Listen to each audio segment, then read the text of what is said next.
Hi friends. Good evening. అసల వాళ్ళందరూ ఆ బురద నీటిలో ఏమి తవ్వకాలు జరుపుతున్నారు?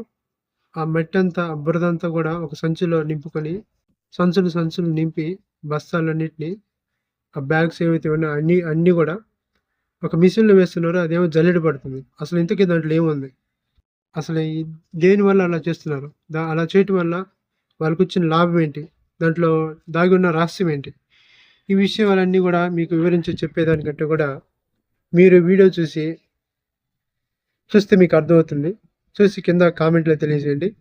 చాలా ఎంటర్‌టైన్‌మెంట్ వీడియో అండ్ మీకు కూడా తెలుస్తుంది వాళ్ళు ఎంత కష్టపడ్డారనేది. కనుక చూసి అలా వెళ్ళిపోకుండా వీడియో లైక్ చేయండి, షేర్ చేయండి, సబ్స్క్రైబ్ చేయండి. Thank you. Love you. ఆ దేశంలో చాలామంది ప్రజలు నోట్లు కడుతున్నారు, సిమెంట్ మోసుకొని వెళ్తున్నారు, మిషన్లు వేస్తున్నారు. ఏంటదని చూస్తే మొత్తం వాటర్‌తో కడిగి జల్లెడ పెట్టి అటాచ్ చేసి చూస్తే బంగారం. చూడండి అట్లా తయారైంది. అలాగా వాళ్ళు కష్టపడి ఎన్నో సార్లు కడిగి, జల్లించి, మిషన్‌లో వేసి బాగు చేస్తేనే ఇలాగా బంగారంగా ఏర్పడి, ఆ బంగారమే ఇలాగా తయారవుతుంది చివరికి. Thank you.